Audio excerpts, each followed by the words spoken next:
Hello, আসসালামু আলাইকুম। আমি বসাই দিলাম কড়াইতে দিয়ে দিয়েছি তেল। আমি এখন দিয়ে দিলাম ব্রয়লার মুরগি আমি ভালো করে ভেজে নেব। মুরগিটা ভাজলে ব্রয়লার মুরগিটা খেতে খুব সুস্বাদু লাগে, খুব ভালো লাগে। আমি মুরগিটা ভালো করে ভেজে নেব, দুই পাশে আমি ভেজে নেব ভালো করে। মুরগিটা আমি এখন উল্টে নেব। আমার এক সাইড হয়ে গেছে, এখন আমি উল্টে নেব। মুরগিটা আমার হয়ে গেছে, আমি এখন নামিয়ে নেব। আমার আর একটু হবে, এই জন্য আমি এটা নামালাম না। আমার যেটা হয়ে গেছে ওটা আমি নামিয়ে নেব। আমি সবগুলো এইভাবে ভেজে নেব।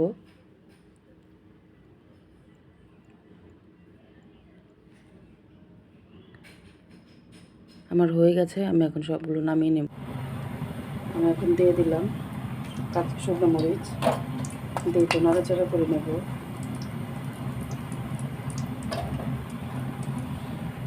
দিয়ে দিলাম পেঁয়াজ কুচি,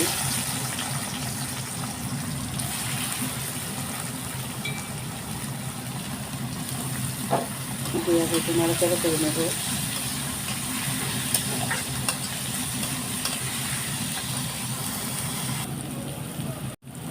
আদা বাটা, জিরা গুঁড়া, ধনিয়ার গুঁড়া দিয়ে দিলাম আমি, দিয়ে একটু নাড়াচাড়া করে নেব।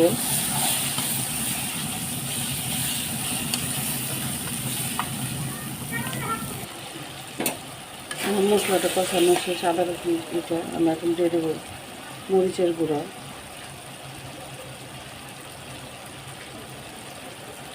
দিয়ে দিলাম হলুদের গুঁড়া, দিয়ে নাড়াচাড়া করে নেব। আমি এখন দিয়ে দেবো এর মধ্যে পানি, মশলাটা কষানোর জন্য। দিয়ে আরও একটু নাড়াচাড়া করে দিলাম।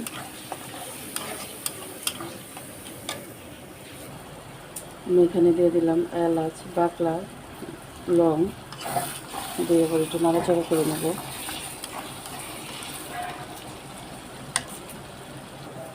আমার মশলাটা কষানো শেষ, এখন আমি দিয়ে দেবো মুরগিটা, দিয়ে একটু নাড়াচাড়া করে নেব।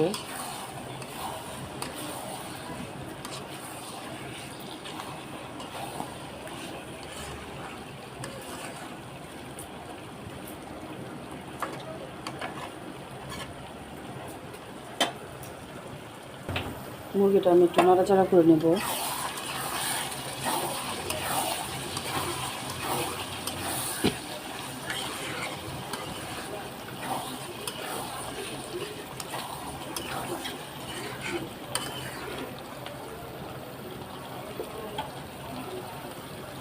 আমার মুরগির রান্নাটা শেষ, আমি এখন নামিয়ে ফেলবো। যদি আমার এই ভিডিওটা ভালো লেগে থাকে তাহলে আমার চ্যানেলটাকে একটা সাবস্ক্রাইব করে দেবেন, একটা লাইক করে দেবেন। আল্লাহ হাফেজ। মুরগিটা কি সুন্দর হয়েছে, আমি রান্না করলে যদি ভালো লাগে তাহলে আমার চ্যানেলটাকে একটা সাবস্ক্রাইব করে দেবেন।